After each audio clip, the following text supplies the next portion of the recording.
All right.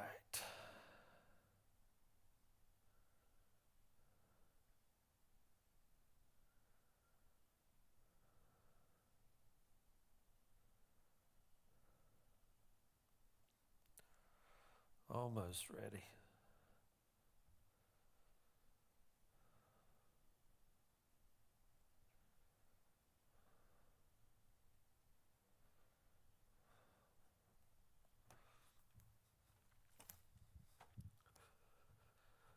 Okay. We'll get going here.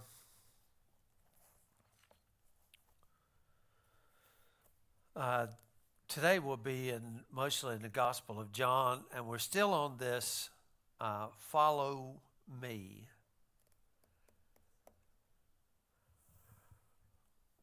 This is Follow Me, Part 4.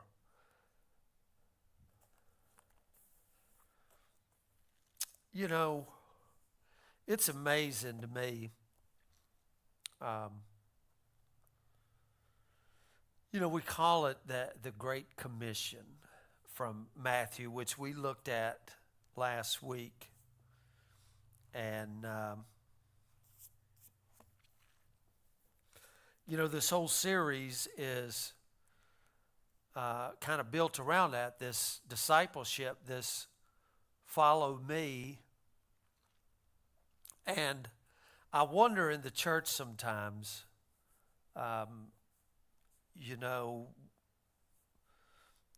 what do they think is the purpose or the goal, or what should Christians be doing? And again, when you try to sum it up into a one-word thing or a sentence, it's way more complicated than that. I went to a funeral Monday, and I used to say this, and I don't disagree with it in a sense, but I do. Talking about the gospel, and they said, well, the gospel is really simple. And when you look at it in one aspect, I guess maybe it is, but,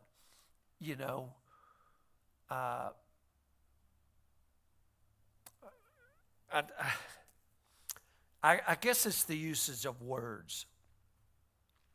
When you go into the German dictionary and you're looking up German words, which you probably never do, but just to make the point here, you go to a German dictionary, you're looking up words, and they'll have a meaning of a word, and then down underneath it they'll have NS, I believe. And what had happened was when the Nazis began to take over, they took over a lot of the words, and they gave them their own definitions. You see what I mean? So they rewrote the book. So now the book is back the way it was, but here's what the word meant in 1900. Here's what it meant in 1935. Two completely different things. So when you go to use a term like gospel, and you're talking about simplicity and all of this other stuff, I think, and even for myself, you have to be really careful.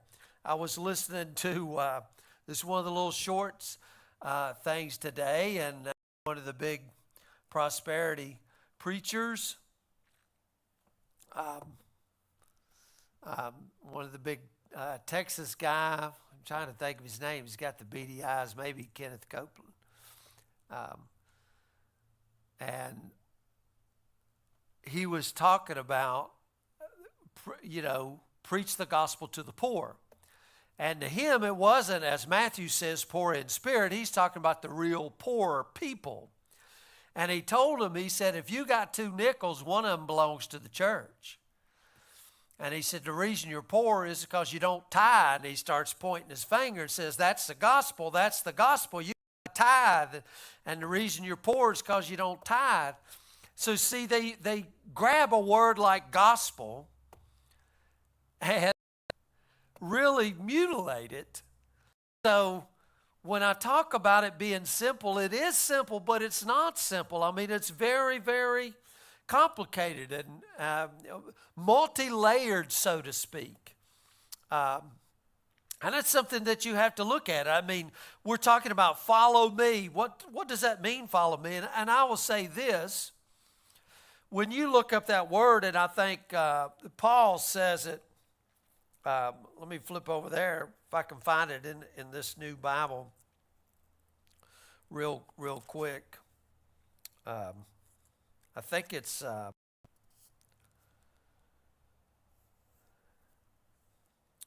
where Paul says, oh yeah,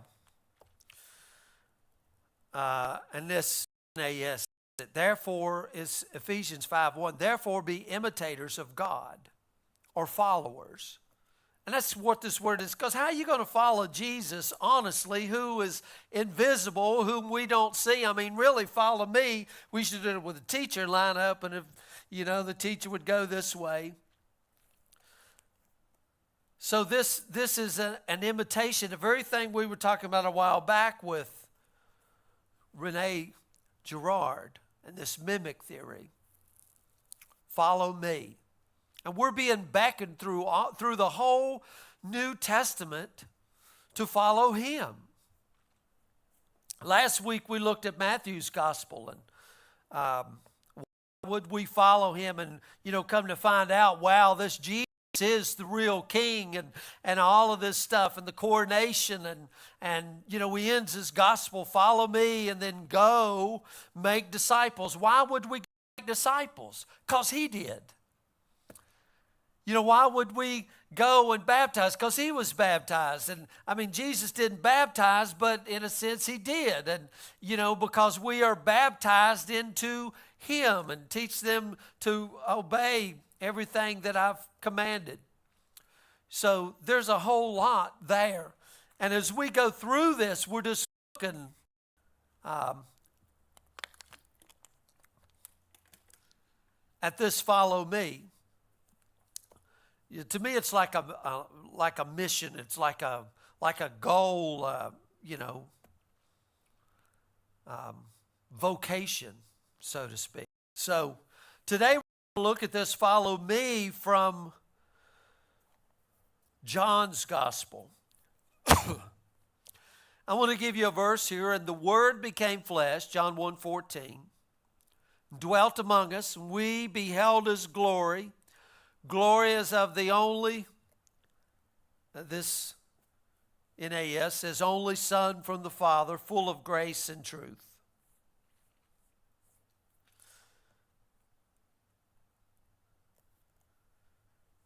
The Word became flesh, dwelt among us. That's huge. This verse and It echoes through our churches, especially Christmas time, but, it's like the collective memory of the church. And, right out of the gate, in the beginning was the Word. The Word was with God, the Word was God, and that Word became flesh and dwelt among us. This is John's prologue, if you will. It's one of the most famous of Bible passages. And it reaches out to us with this rich message of Jesus and this message that summons us to follow him. Now, John's gospel is different. It's different. The theologies of Paul and John, they harmonize, but at a deep level. But the mood of the two writers is different. Because I always thought, well, John, he writes this gospel and his epistles, and then if he's the same writer, the writer of the book of Revelation, and then Paul and all his epistles, and you just see a lot of differences here. But they had the same revelation. But they're different in style, emphasis, structure. For John, in all things that make a book what it is, John stands out from all the rest. With Paul, it's like we're in the seminar room. We're arguing things out. We're looking up references. We're taking notes and then being pushed out into the world to preach the gospel to the nations. Matthew, he takes us into the synagogue where the people of God are learning to recognize Jesus as their King, as their Emmanuel. Mark, he writes a little handbook on discipleship for the followers of this servant king. Luke, he presents Jesus to the cultured Greek of his day. It's amazing how these cover it all, right? But John, by contrast, he takes us up on the mountain and he says quietly, look, from here on a clear day, you can see forever. We beheld his glory, the glory as of the Father's only Son. Now, John, he doesn't describe the transfiguration as the other Gospels do. In a sense, John's whole Gospel is about transfiguration.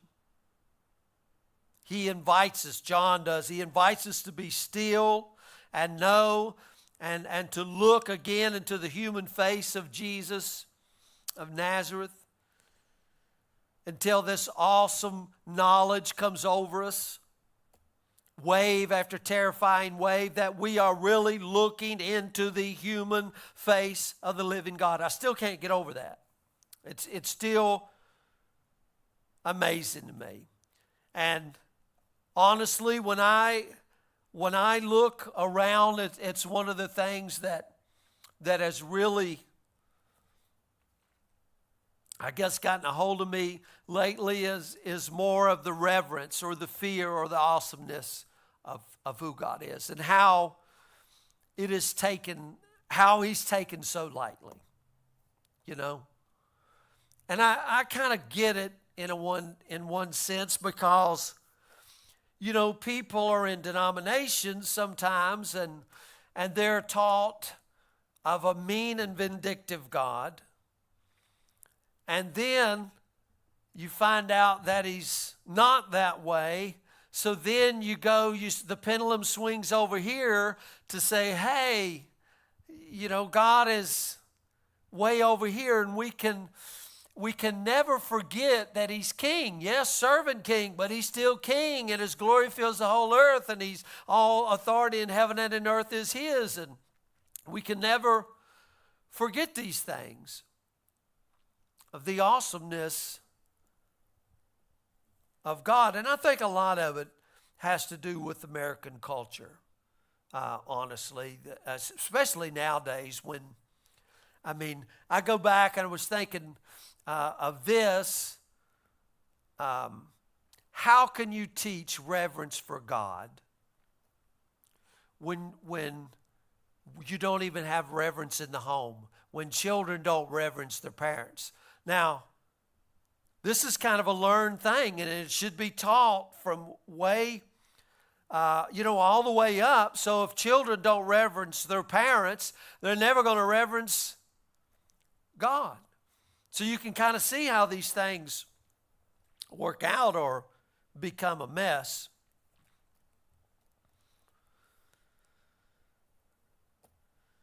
But John, he leads us on with our awe and with our bewilderment, reaching its height to the point where we realize that the face is the most recognizable when it wears the crown of thorns. We beheld his glory in the face of Jesus Christ. I wonder what Paul is talking about there. Because John says, we beheld his glory. Is there two different glories here? And again, it kind of gets us off track because the first thing we want to do with glory is go to the resurrection. We always want to go to the resurrection, but I think as you'll see here,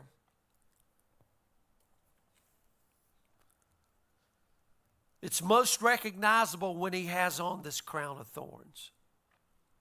You remember what John, he's also the one that writes, and when he's looking for this Lion of the tribe of Judah that can take the book and loose the seals thereof, that all creation is mourning because none is worthy. And what does he do when he turns to look? What does he see? He sees that lamb as it had been slain. When John says we beheld his glory, he is thinking supremely of the cross. And those who see this glory in the cross are very shortly afterwards commissioned to follow the one who has made this glory visible.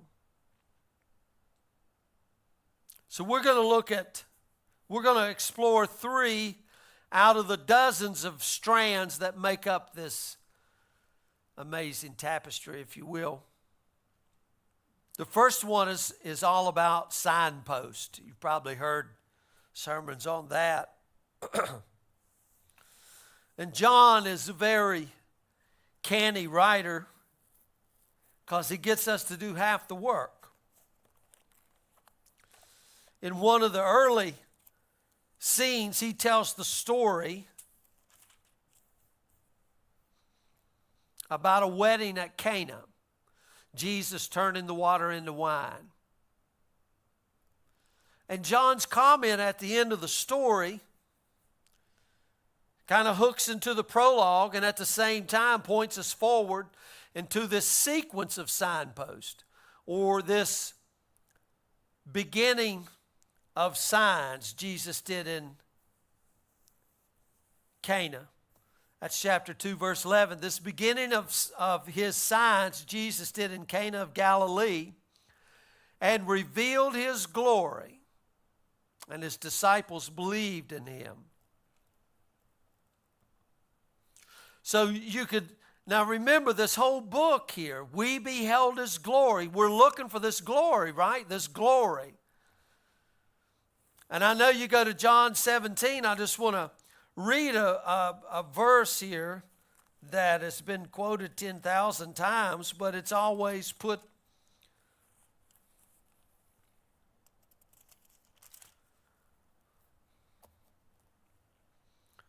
and now you, Father, glorify me together with yourself, with the glory which I had with you before the world existed. And immediately we take that glory, and what do? We bypass the cross because it's the stumbling stone. We look at it real quick and let's move on. We got to get to the resurrection. I mean, he's almost right here for this glory to be revealed in John 17.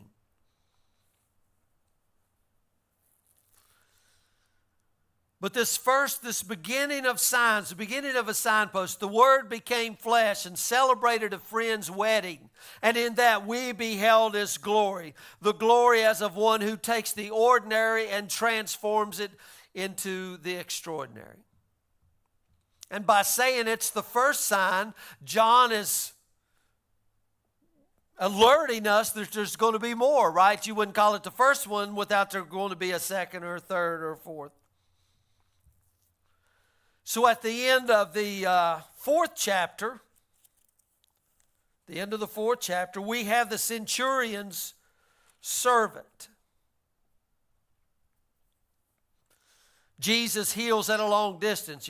If you remember John 4:46 through 54, remember?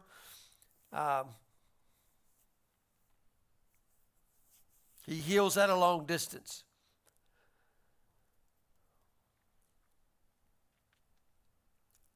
Verse 54 says, this is again the second sign that Jesus performed when he had come from Judea unto Galilee.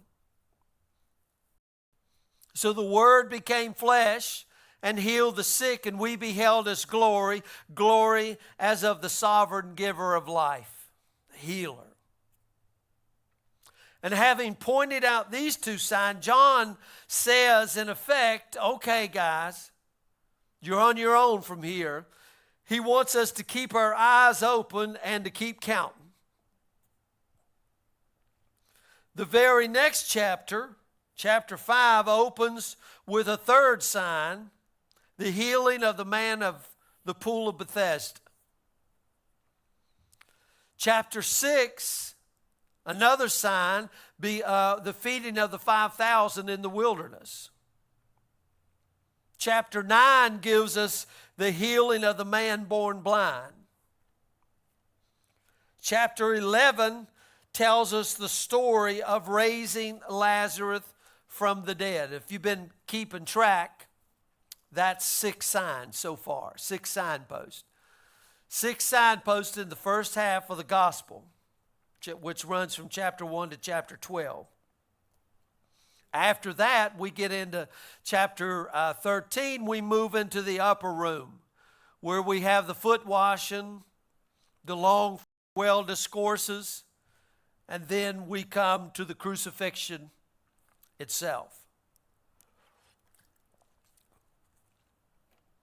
Almost makes you question John, right? John, no more signs? I mean, what's going on? Surely John isn't going to leave us with just 6. I mean, anybody knows anything about biblical numbers, you don't stop at 6. We got to get to 7. That's the biblical number of perfection. Now, why should we have this number 7 in mind? Think back to the prologue. How does this gospel begin? In the beginning,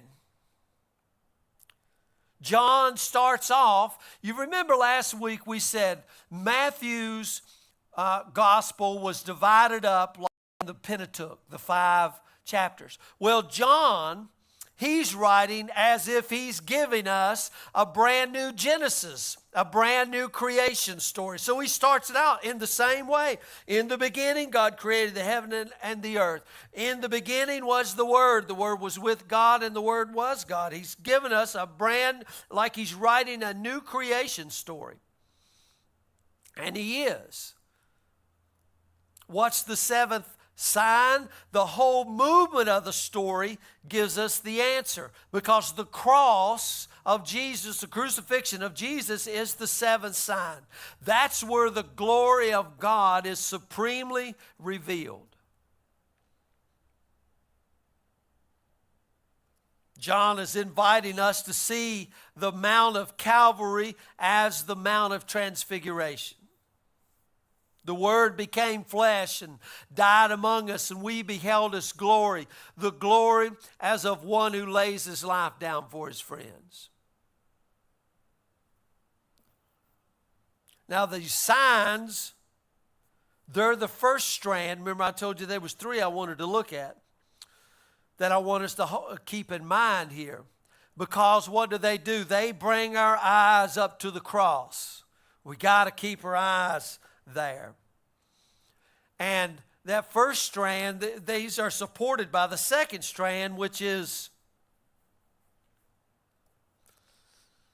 a classic example of something you get used to after a while when you read John, because he's full of multiple meanings and words and phrases which resonate at different levels.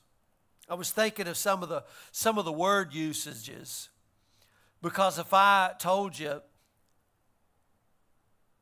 hey, it was a landslide, you would need some context, right? Because I could be talking about this rain and half the mountain let loose and washing a house off. Or I could be talking about an election where somebody just really dominated. And so it could be multiple levels here of what we got going on. So in John's Gospel, chapter 3, let me go over there. John chapter 3.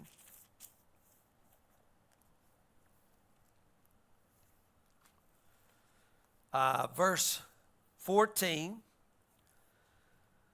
And just as Moses lifted up the serpent in the wilderness, so must the Son of Man be lifted up,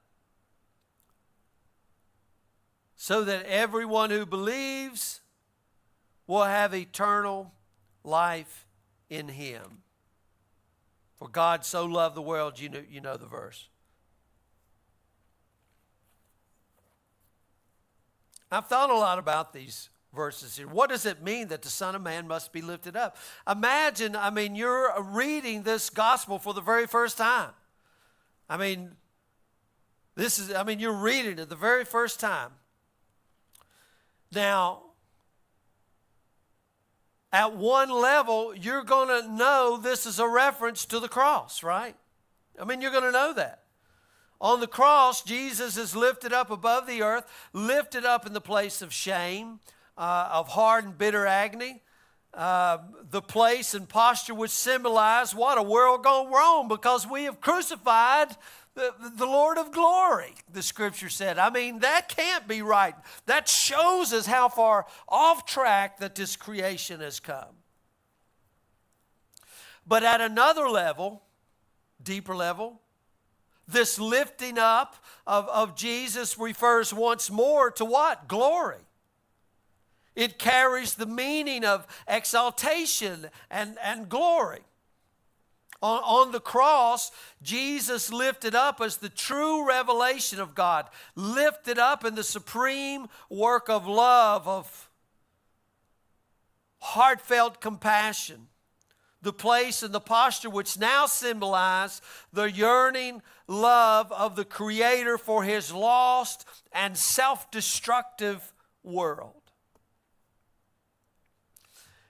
And these are one of these reverence kind of things, or all kind of things, because can we really get our minds honestly around the love of God?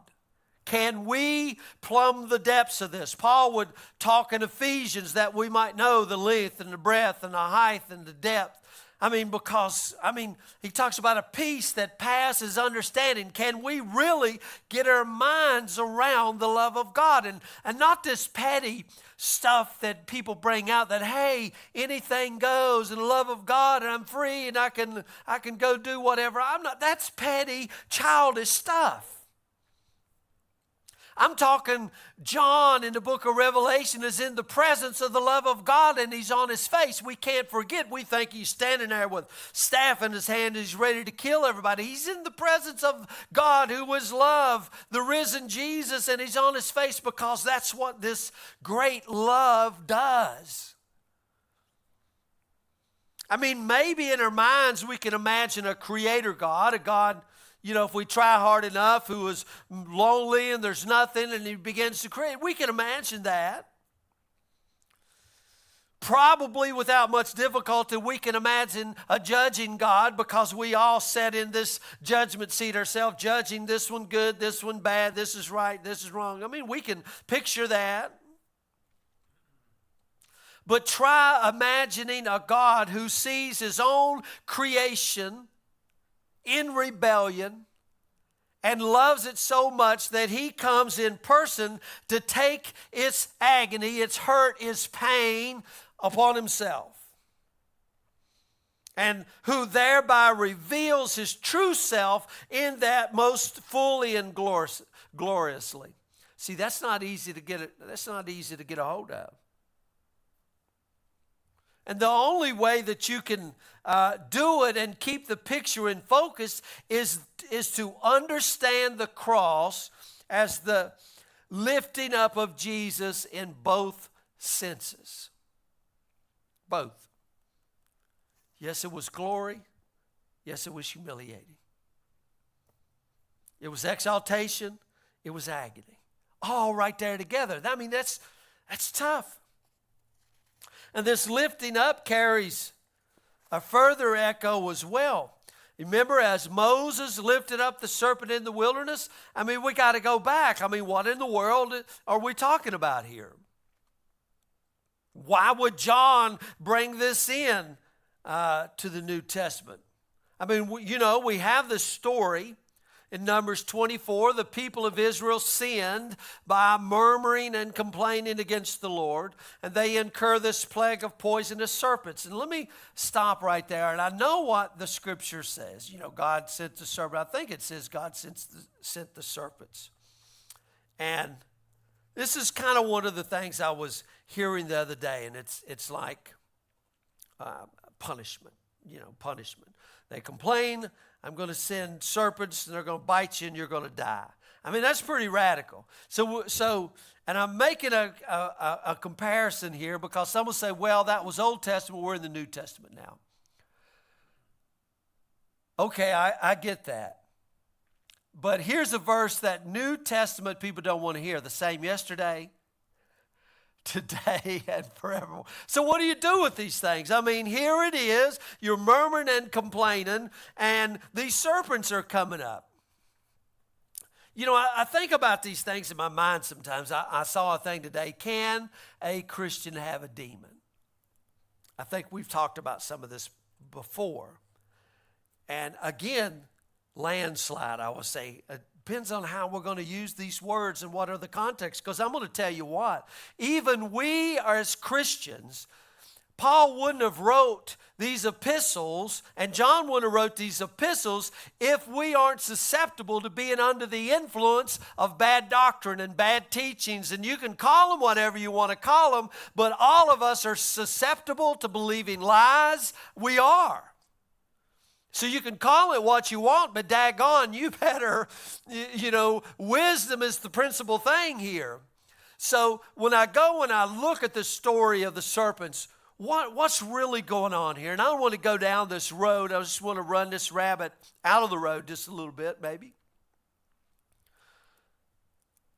And I believe this is still true today because, and the scriptures talks about the shadow of his wings, the protection of the Lord, the safety of the Lord, all of these things.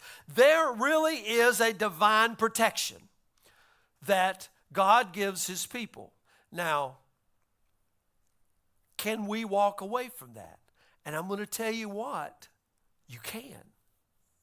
You really and truly can. And that's the picture that we have with the serpents here. Now, God's presence is with them. He's in the fiery cloud and he's in the pillar of smoke. And they have the tabernacle right there. And yet still they're being bitten by these serpents. Because when God just, as with Job, he said, what does Satan say? You got a hedge around him. You pull that hedge back, and this is not God punishing you. In a sense, I guess maybe you could say it is, but no, he's just saying, okay, you want to be exposed? I'll let you be exposed. And they were exposed. They were exposed because of their murmuring and complaining. And these serpents are biting them, and they are dying. They go to Moses, what are we going to do? And Moses goes to God and he says, make a bronze serpent. Put it on a pole. This is amazing. And anybody who comes and looks at the bronze serpent is healed. I mean, that's kind of a crazy thing. Take the thing that's killing me, put it on a pole and lift it up. And if I look at the thing that's killing me, I'll be healed. It's a strange story. I mean, really, if you go look at it, it's a strange story. But John gives it a new life, a new meaning. And he says, as Moses lifted up the serpent, so shall the Son of Man be lifted up. As Jesus is lifted up, the living and dying revelation of the love of God, anyone who looks at him will have life.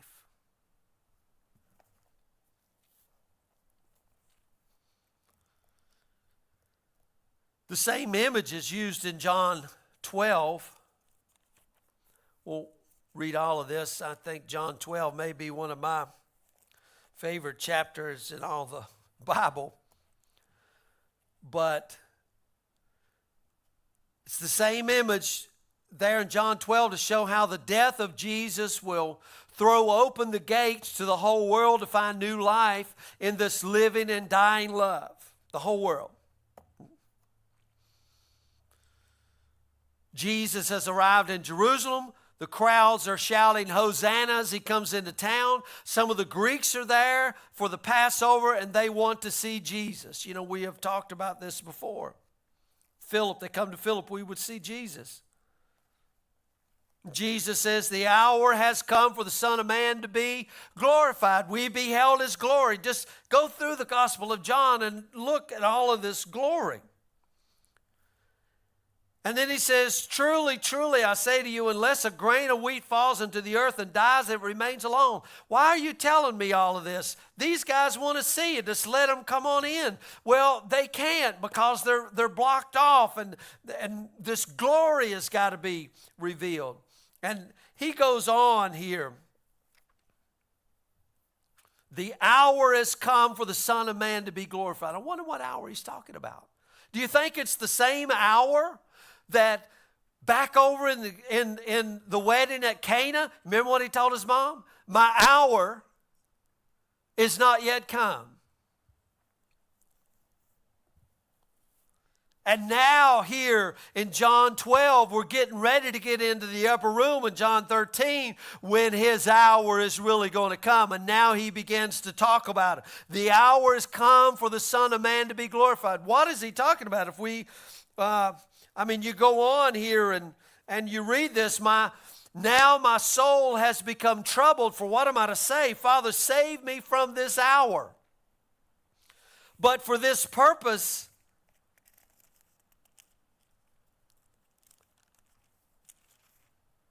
I came to this hour. Father, glorify your name. And then a voice came out of heaven. I have glorified it, and I will glorify it again. So the crowd who stood by and heard it were saying that it had thunder. Others were saying an angel had spoken to him. And Jesus responded, this voice has not come for my sake, but for yours. Now judgment is upon the world. Now the ruler of this world would be cast out. And if I am lifted up from the earth, will draw all men to myself. Now he was saying this, and John just goes ahead and tells us of what kind of death he was going to die.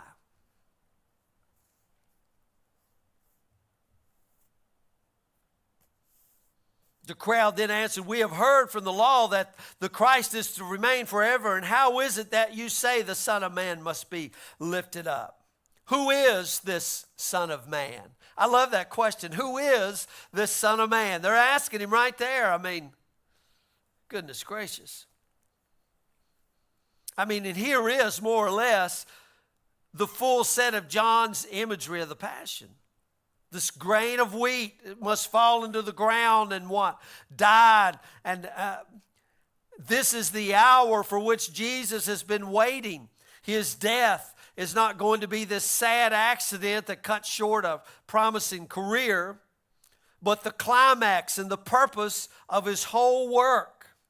And in this act, Father, glorify your name. God will glorify his name. And in being lifted up, glorified, crucified, Jesus will do what? Draw all people to himself. How could it not be so? If indeed his cross is the true revelation of the true God, and if what we see in that revelation is the face of love, so the signpost, they point to the new creation through the cross. The lifting up of Jesus insists that the cross itself is the moment of glory. The moment when this sovereign love meets a world in agony and grabs that pain and agony to itself. This prepares us for the third thing, which holds it all together. Now, strangely, one of the few stories which John has in common with the other Gospels, he puts near the beginning, and the others put it near the end.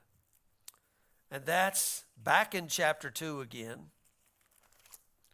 with right after the wedding, Jesus goes to the temple. In John chapter 2, 13 through 22. It was the Passover of the Jews. He goes in there and he makes a whip of cords and he drives out the money changers in the temple. Now the Jews come to him and they ask him, verse 18, what sign do you show us as your authority for doing these things? Jesus says, destroy this temple and in 3 days raise it up. Now the Jews, they ain't got a clue what he's talking about. They said, it took 46 years to build this temple. You're going to raise it up in 3 days?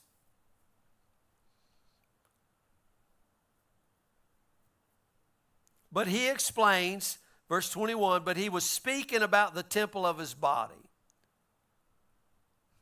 The temple of his body.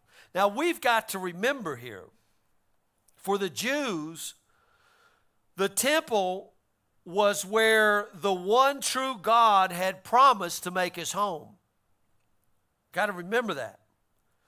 The temple was the place where heaven and earth were joined together. It was the place where you went to meet with God. It was the place of sacrifice. It was the place of atonement. It was the place of the festivals and the feast, because you went to celebrate the presence and the love of God, because your God was there. That's so key, especially if you understand Ezekiel, because what happened, the very presence of God in Ezekiel left the temple. He left. Ezekiel saw that glory go out and hover and go out and hover and go out until it was gone. The glory wasn't there. But they knew, from early on, this is the place. So they were in hope that God would once again, that his presence once again would come and fill that temple. That's what they were waiting on. And here Jesus says, tear it down and raise it up again in 3 days. My gosh, can you, hear this as a Jew? And John, it constantly says and implies that Jesus thought and acted as though he were some kind of replacement for the temple. When Jesus went up to the feast, he drew the meaning of the feast onto himself. He does it with tabernacles in chapter 7. He that's thirsty, come unto me. He does it with Hanukkah in chapter 10. And I know you're thinking, what in the world is Hanukkah? Well, there was a space of about 400 years between Malachi and Jesus coming on the scene. And Hanukkah is a commemorative of the Maccabees and their victories that they won in about 175 BC. So, we don't have it in our English versions, but in older Bibles, the Maccabees is in there. And I don't know if you've ever read the Maccabees, but guess when Hanukkah would start? See, we would celebrate Christmas. They celebrate Hanukkah. And they light extra candles. And Hanukkah, the Jews hardly ever have a one-day festival. Theirs goes on, on and on and on. They had an 8-day feast for Hanukkah, which began December 25th and would go up to about January 2nd, Hanukkah. And if you go to John's Gospel, chapter 10, let me flip over there here real quick. I'll show you the verse. You got to have a verse. John 10, verse 22. At that time, the feast of dedication took place in Jerusalem. It was winter. It tells you the season, right? It was winter. The Feast of Dedication. We're talking Hanukkah. And supremely, remember, I'm telling you that Jesus draws these feasts onto himself. He supremely does it with Passover 3 times. In John chapter 2, verse 13. Remember, I just told you he goes to the temple to run out the money changers. The Passover of the Jews was near. In John chapter 6 and verse 4, now the Passover, the feast of the Jews, was near. So you can tell from John chapter 2 to John chapter 6, a whole year's gone by, right? Because Jesus preached for 3.5 years. So you can kind of get a little thing. So now we're into the second Passover. And then Jesus has his third Passover. And his third Passover, we know that's going to be the last one because he's going to be it. Remember, he goes to the upper room and they have to go find a place to have the Passover and do all of that. So, and that goes from chapter 12 all the way to chapter 19, where he's going to finally die as the Passover, the Lamb of God who really takes away the sin of the world. He's the sacrifice and he is the temple. Just as in chapter 17, he is sanctifying himself. And sanctifying himself. If you go back and I look at the priest and okay, let's say Aaron is the high priest and you're Aaron's son. Well, at 2 years old, his son wasn't a priest. Now, he's in the lineage, but he doesn't become a priest until there's some things that go on. So I've told you, Jesus wasn't walking the shores of Galilee as this high priest, because in John 17, he starts to separate himself, just like they did all that, sanctifying himself, because he's going to become our high priest. And all of these things, because remember, we had to have a change of law. We had to have a change of priesthood because Jesus is from the tribe of Judah. So in John 17, you can kind of see this sanctifying himself as our great high priest so that his people may be presented before God and even joined to God in intimate, loving family relationship. That's the way it had to be. So when I say these things, you see what I mean? It's not as simple as we want it to be. Now this theme too was there in the very beginning, in the prologue. Now, in some Jewish writings, early Jewish writings, wisdom was personified as the Creator's handmaid. You can kind of get that idea when you're reading Proverbs. Wisdom was his helper, God's helper in all that he did. And wisdom looked for a place among human beings where she might dwell. Guess where she chose to dwell? The temple. Because that's where God chose to dwell, the temple. God, the wise creator, comes to dwell with his people. He pitches his tent. He's tabernacled with them. You remember back in John it says the Word became flesh and dwelt among us. That word dwelt is the word tabernacled, or what it means is he pitched his tent. The Word became flesh and pitched his tent among us. What is the Word? The Word, the eternal self-expression of God, the one through whom the world was made, pitched his tent in our midst.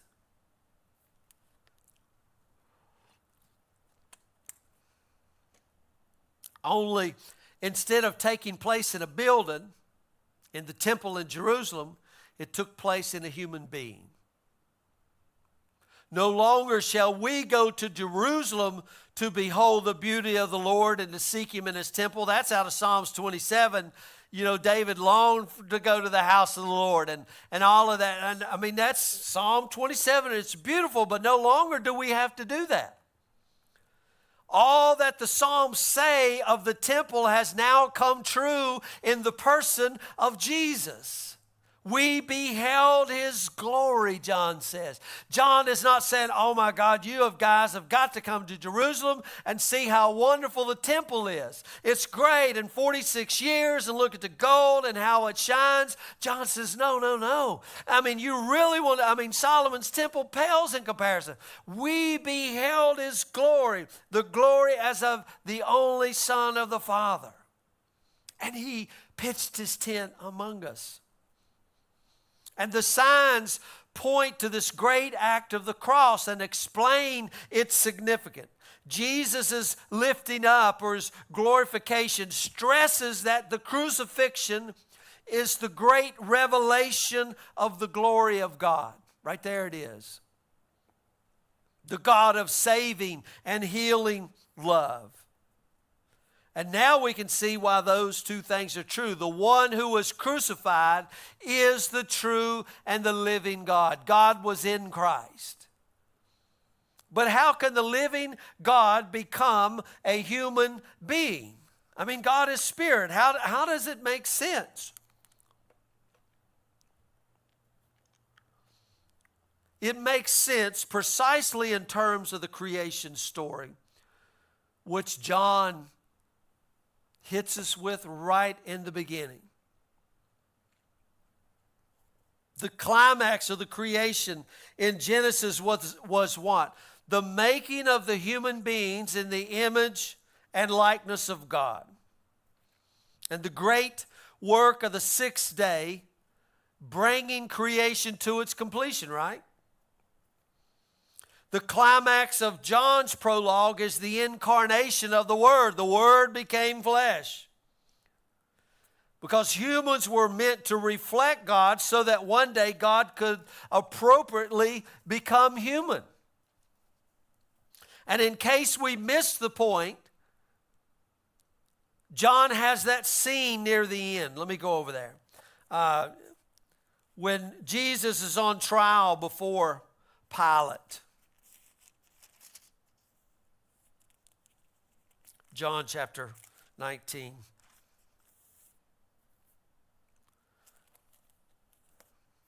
Back up a little bit.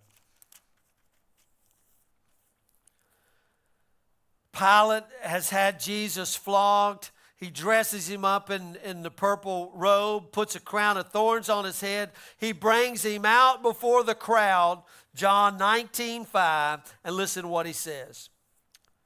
I'm just going to read the whole verse. Jesus then came out wearing the crown of thorns and the purple robe, and Pilate said to them, "Behold the man." Behold the man. That's huge. And by now, John's readers knows what this means. This is the true man.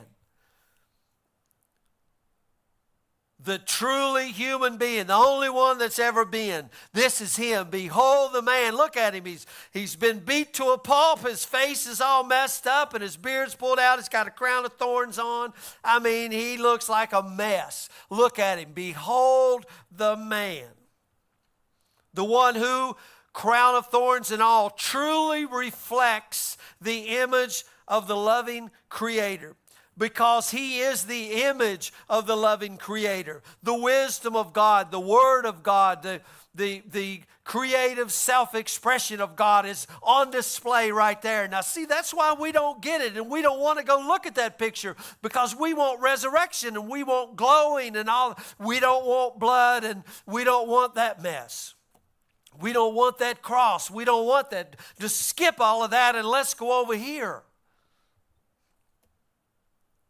See, the Word became flesh and was crowned king in our midst.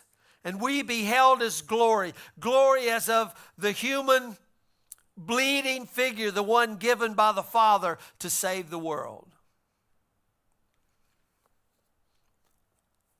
And just as the creation story ended in triumph when God finished his work on the sixth day. You remember what he said? Oh, it's good. God finished his work on the sixth day. It's good and it's very good. And then what did he do? He rested on the seventh day. So when Jesus finished the work, what did he do at the end of the sixth day? At the end of the sixth day, Jesus is on the cross, and his last words for that day was finished. See, John has given us another creation story, a brand new one. Finished, just as it was in Genesis. On the Friday morning, the sixth day of the week, Pilate brought out the man. Remember, it was early in the morning when they started, and because that went on all night, but it was early in the morning because Jesus was crucified at 9 a.m. And so God makes that man on the sixth day. Pilate brings him out and says, behold the man.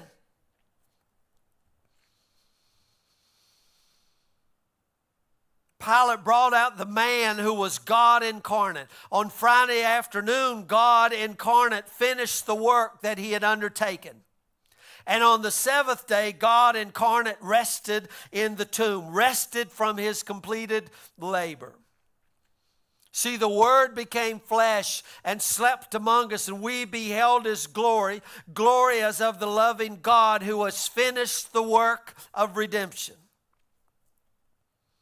But like all New Testament stories, this story isn't only about Jesus. It's about us as well. We're included here.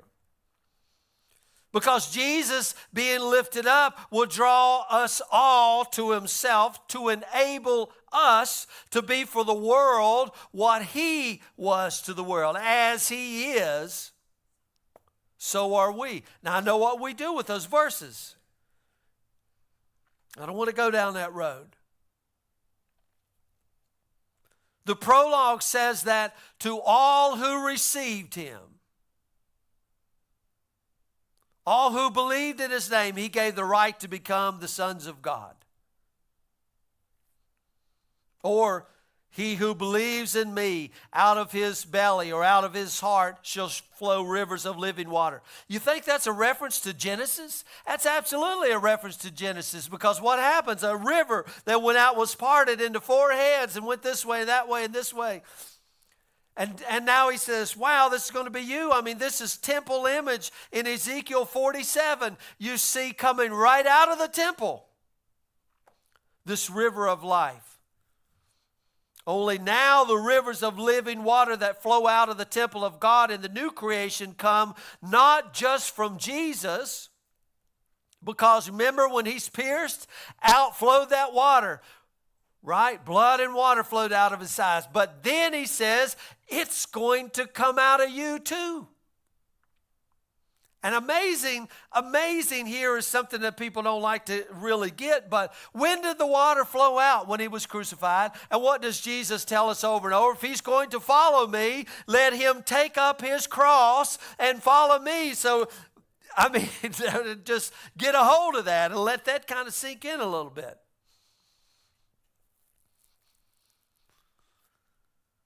Not just from Jesus, but from all those who believe in him, who follow him, who become in their turn the channels through which his healing love can flow to the world. Therefore, the risen Jesus says, we talked about this a few weeks ago in John 20 and 21, as the Father has sent me, so I send you. And then what's he do? He breathes on his disciples. Didn't God breathe upon Adam and Eve in the beginning and gives them his own spirit, his own breath, and his own life? Do you get the point? The whole amazing story of Jesus with all its multiple levels is given to us to be our story as we follow him. This is John's ultimate vision of the nature of Christian discipleship. And there's one more little thing here quickly. At the end of chapter 21, after Jesus' strange and beautiful conversation with Peter, where he says, feed my lambs, feed my sheep, and, do you love me? All of that. He issues this haunting summons. And let me go over there and read it. John chapter 21.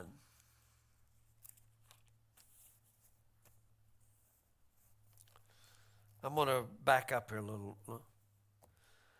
To verse 20. Peter turned around and saw the disciple whom Jesus loved following them, the one who also had leaned back on his chest at the supper, and said, Lord, who is the one who is betraying you? So Peter, upon seeing him, said to Jesus, Lord, and what about this man?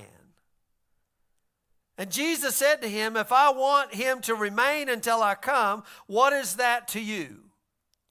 Follow me. Boy, that verse really hit me in the head this week. Jesus is saying, don't worry what I might or might not require of the person next to you. Don't worry about them. You follow me. And because of the cross, Jesus offers us here and now His own sonship, His own spirit, His own mission to the world. The love which He incarnated, by which we are saved, is to become the love which fills us beyond capacity and flows out to heal the world. So that the Word, and we talked about this before, so that the Word may become flesh once more and dwell not just among us, but within us. Having beheld His glory, we must then reveal His glory. Glory as the beloved children of the Father, full of grace and truth. What a mission.